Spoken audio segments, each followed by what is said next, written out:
This is the Our York Media Podcast, an audio and video production that features the good news makers of York County, Pennsylvania. I'm your host, Rebecca Hanlon.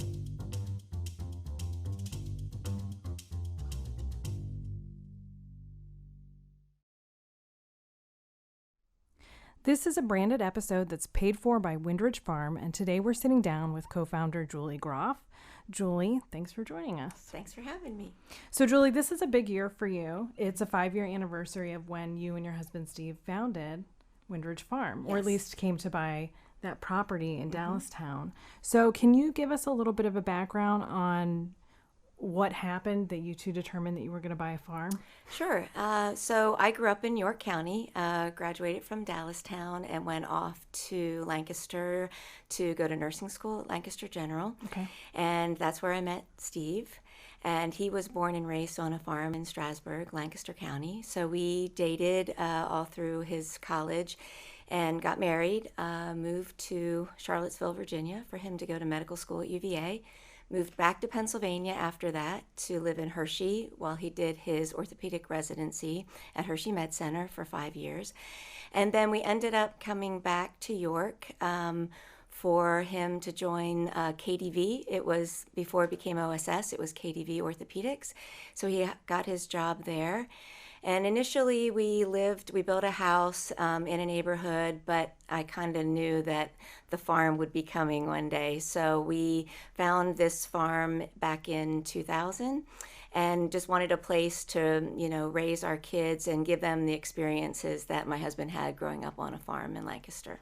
There's a little bit of an interesting story for how Wyndridge kind of got on your radar. Can you tell us about that? Sure. Yeah. So my husband told a local real estate agent that we were looking at farms to purchase, and the agent knew Ben Hoover, Dr. Ben Hoover, whose father owned Wyndridge Farms, and actually Dr. Ben Hoover was a classmate of my father's at Dallastown as well. And so we went to look at it on Thanksgiving Day. We had about 20 people coming over to our house. And Steve said, I found this farm. You have to come see it with me. And I said, but we have 20 people coming over in an hour or two, and the turkey's almost done. And he's like, yeah, but you're just going to love it. And he explained to me where it was. And I had passed that farm every day on my way home from school. On Dallastown, I played sports, and our activity bus went right through there.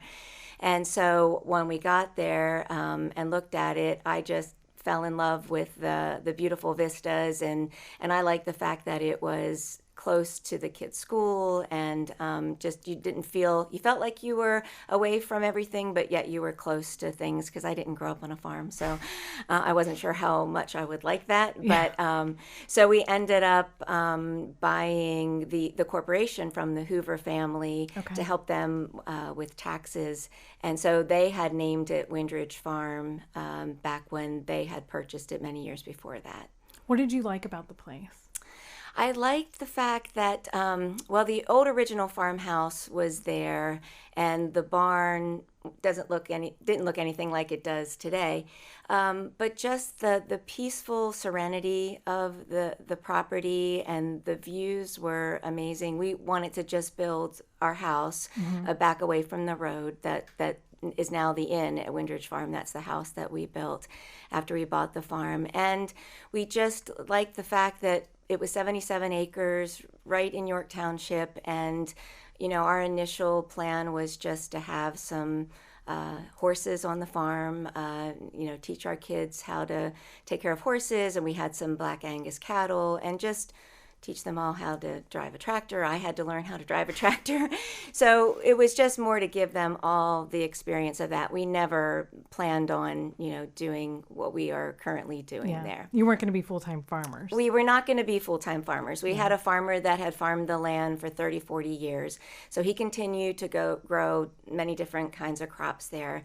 And we put up some fenced-in pasture. We bought some standardbred horses. My husband's family had trained standardbreds and raced them, and so we had probably 12, 14 foals born during the time that we were, the first couple years that we lived on the farm. So it was just a great way to give the kids an experience of living on the farm.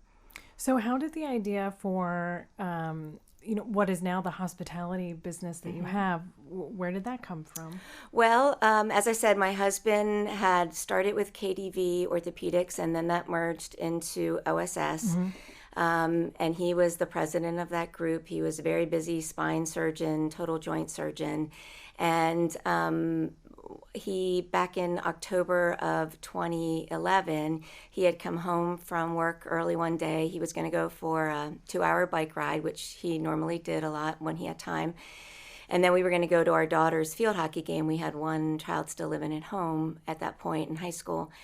And when he went out for his bike ride, he was gone about an hour, and I got a call from a woman, a number I didn't recognize, just telling me that Steve's been hit. And I did talk to him on the phone. He said he thought he was okay.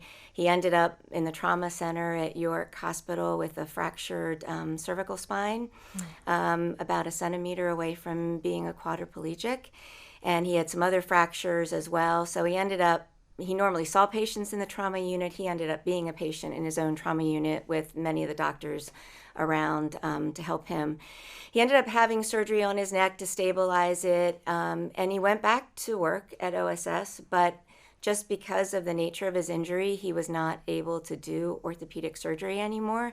And even before his accident, he had always wanted to start a business on our farm. Yeah. We have a son and 2 daughters, and he had always wanted to have a business with our son. And so we started thinking of things that we could do on the farm with the buildings that we had. Barn weddings started to be very popular. And the barn that was on our farm is about 120 years old. The inside was still pretty good shape. The outside, not so much. Okay. But we thought, well, it'd be really cool to, maybe have some barn weddings there. And my husband's very entrepreneurial, and he said, okay, but we should put a restaurant in too. And then, craft beer is really cool too. Let's just add a brewery to the whole thing. So that's how the whole business plan kind of came together. And before we did it, we actually called up Ben Hoover and just said, this is what we're planning. We know we told you all we wanted to do was build a house on this property, many years ago. We just kind of felt like we needed their blessing to be able to do it. And they said that would be awesome. To get the Wyndridge name out there would be really cool. That's cool. Yeah, so that's how we ended up starting Wyndridge. That's a huge life transition, especially for Steve, going from, being able to perform surgeries to let's figure out what is next in life. What was it like for you during that time and just trying to figure out how to transition? There was a lot of learning involved, but we realized that hospitality was a lot like nursing and medicine, in that people that would come to visit you just felt like they needed to be taken care of. And so there was a lot of learning that first year or so, just trying to get the right people. Okay. Took us a while to get the right staff.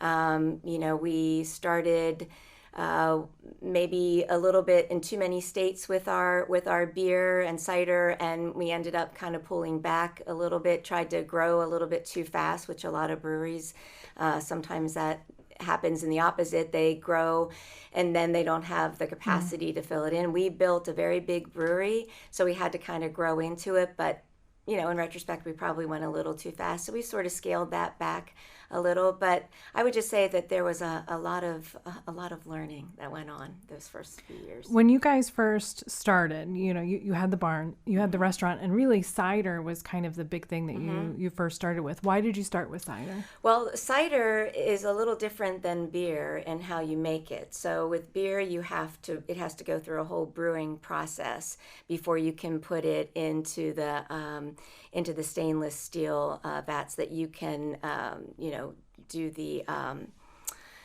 fermentation. Whereas with cider, all you need is just pressed apple juice. So we knew that we couldn't start brewing the beer until we did all the renovations to the entire complex. So that was not going to be finished until probably fall of 2014.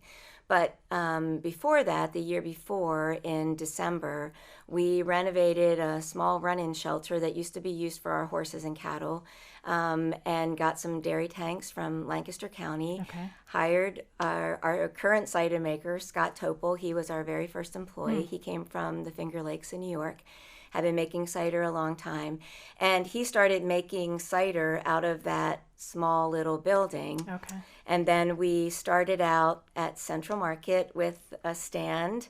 Right before Christmas, the very first Saturday that we were opened, we had no cider to sell at the stand, other than we had a lot of swag, and we had some growlers, and we did have our cider on tap at White Rose. And I think within an hour or two, they had kicked the keg over there, and that was the start of Wyndridge Cider. That's a pretty cool start. Yeah, it was. As an entrepreneur, you usually learn a lot, and you kind of have mentioned a couple early things, but what were some growing pains or other things that you guys felt that you learned early on? Well, I think the biggest thing was just trying to... We essentially had 3 different businesses. We had wedding and events, we had a restaurant, and then we had a production brewery. And the hardest thing was sometimes getting everybody to work together and realize that this was Wyndridge. It wasn't the events versus the restaurant versus... So it took a while to just get everybody to buy into the culture that we were trying to create in there. We wanted, just the top customer service that we could offer, and just wanted everybody to feel like part of the Wyndridge team. Yeah. And like I said, just getting the right people, the right managers, and all took a little bit of time. Yeah. But, and the beer in particular, I know that was something that you guys added later on, and you continue to, make different kinds and have new things, but you have some exciting additions with a new brewer. Can you tell us a little bit about that addition to your team? Yeah, so we did struggle a bit in the beginning just with some beer that wasn't as good as what we're producing now, but we do have a new brewer, Irina, and she has a lot of experience in other big-time breweries, as well as she was trained in Germany, and has just been a tremendous asset to our team. And there'll be some things coming out in the next few weeks. We're gonna be possibly rebranding some of our beverages, and so there's exciting things coming that we'll probably be announcing in kind of down the line. Okay. Something to look forward to. Something to look forward to, yeah. When it comes to other aspects of the business, you have a lot of different pieces of it here. One is the inn in particular, which was your home. Right. And you've talked before about that home being very significant to you. Why was that home so important to you? And then can you explain to us some of the changes with that? Sure. Yeah. So it was a beautiful home to raise our 3 children, large enough that we didn't mind that they were all in the same room. When I moved back to York, my parents had moved into a condo, so our family gatherings were now all at our house. So we wanted a big open space where everybody could come and just feel comfortable. And so it was a great season of our lives to have that house. But then our children moved on and had moved out of the house, and it got to be a little big just for Steve and I and our dog, Winnie. And so we decided, and we had actually for the last several years, since we had been doing weddings, we started the first year with 27 weddings, and then we went to 55, and then 70 and 80. So we do quite a few weddings have family from all over the country, and we had always been asked when they would inquire about Wyndridge, is there lodging on the farm? And we kept saying, eventually. And it just got to the point where it just seemed to make sense to open up our home. That was, when Airbnbs were becoming very popular and VRBO, and we thought, wouldn't it be great to have a place where families could stay and just be able, we thought that would really enhance their experience if they could just walk down the driveway to go get ready for their weddings and have extended family members stay with them. And I just, I had mentioned to you before about when we would go on vacation as a family, it's one thing to stay in hotel rooms, but it's a whole different experience when you're all in the same room, just enjoying each other from the time you get up till the time you go to bed. Yeah. So we made the decision to leave the house and allow it to be rented. Did some minor, touch-up painting after 20 years of 3 kids and a couple dogs. And Shayla Button, our wedding sales manager, and I kind of transformed it and made it a little bit more modern. And I think it's been very well received by the brides that have stayed there. We've also had some other families that, not bridal families, just see it on Airbnb and come and rent it out for holidays. They just want a big house for their family to get together. So. What's it like for you to know that there's people in your house? Everybody says to me, "How could you leave that house?" But every time I think of cleaning it was an easy decision. Sure. But I did when we were still living there. When we would have a wedding on the farm, I would go to my front door and I would kind of look out, and I'd see these brides walking down with their fathers, and I'd get very emotional, and I don't know, it just was something, it just felt like the right thing to do, and I felt like it was because the farm had transformed. We didn't feel like it was our farm anymore. It was like everybody's farm. We just wanted to share the beauty of it with everybody, and so I think part of that, transition was just, okay, now this is the next part of the farm that we want to share and just make everybody's experience a little bit better. Yeah. Yeah. That's really cool. Yeah. That's exciting. Yeah.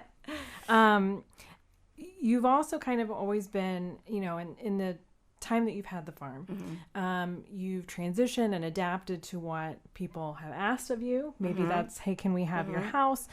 Or different products that you offer, that sort of thing. Always a state of transition, especially in hospitality, I think.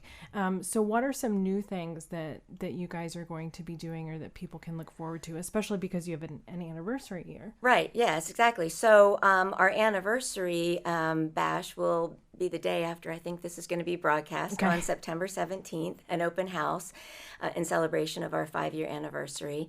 We're also going to have our annual Fall Fest, which is October 6th. So we try to do community events. We really enjoy having people come and just enjoy the beauty of the farm. Agritourism is really important to us, and we'd like to do more things along that line, whether it's having cider runs or bike races on the farm or corn mazes or something like that. So those are things that we would like to do. We're expanding on our outside catering, trying to do more office lunches, or we've worked with another business owner in downtown Red Lion that has some more space. So if our space is rented out, there's more options there. We are trying to get more of those type of events, corporate events as well at the inn. We've had more businesses stay there. We'd like to do more corporate retreat type of things with horseback riding, clay shooting, just those sorts of fun things as well. And our farm down over the hill from the chapel, if you've ever been to the farm, it's almost like a natural amphitheater outside. And so we've had a few music events there, but we'd like to have bigger concerts there as well, and just have everybody sit on the lawn and maybe put the stage down at the bottom of the hill. That's cool. So those are just some of the cool things that we're working on. Very exciting. Yeah. And I know people have probably heard Steve's gotten very involved with Groff America and some of the efforts with hemp and a lot of exciting things there. But Wyndridge is still very much a family business. Sure. And your son is involved in the business. Can you talk about why that's important to you guys? Yes. So my husband, still a physician, kind of missed, seeing patients. And so a year or two ago started looking into hemp and CBD and just felt like it was a blooming or was going to be a blossoming industry around here, and felt that he just wanted to do some more research on all of that. So he had opened his business on Queen Street, Pharmacy Partners, and we're also looking into the industrial hemp. My son has an agricultural business degree from West Virginia, so it was a natural fit for him to sort of help with that as well. But we also see Wyndridge as being part of those companies as well, to as far as the hospitality side of, anybody that's coming from out of state or even out of the country to see the machine that we're going to be having in Redline to process the hemp.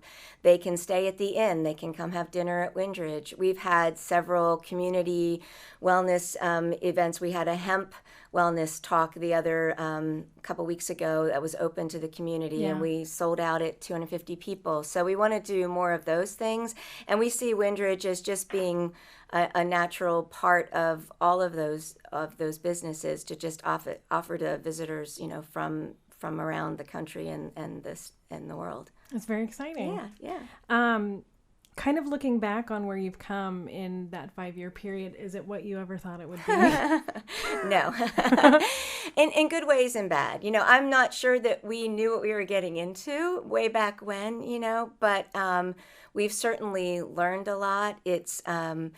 It's somebody once said to me, what's the best part of your job and what's the most frustrating part of your job? And I said the best part, is working with my husband and son, and said sometimes the most frustrating is working with your husband and son, if you ever have anybody has a family business, But I think just to see how we've all grown in the last 5 years, and just we feel like we have hopefully added value to York Township, to this community, and just by providing jobs, just by providing a place where people can come. And early on, our tagline was celebrate life. I mean, Steve feels like he's been given a second chance at life. And so we feel like whether it's just you coming to have a beer at the end of a long work day, or one of the weddings, or, whatever, that you can just, people will come and just enjoy the farm. And that's really that's the reason that we started this business 5 years ago.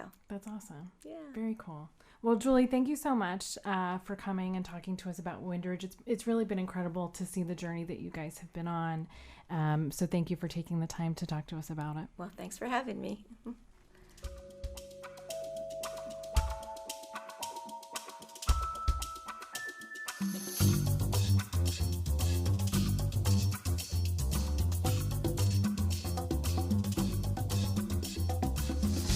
Thanks so much for listening. For more information on Our York Media and our Good News Initiative, you can visit ouryorkmedia.com.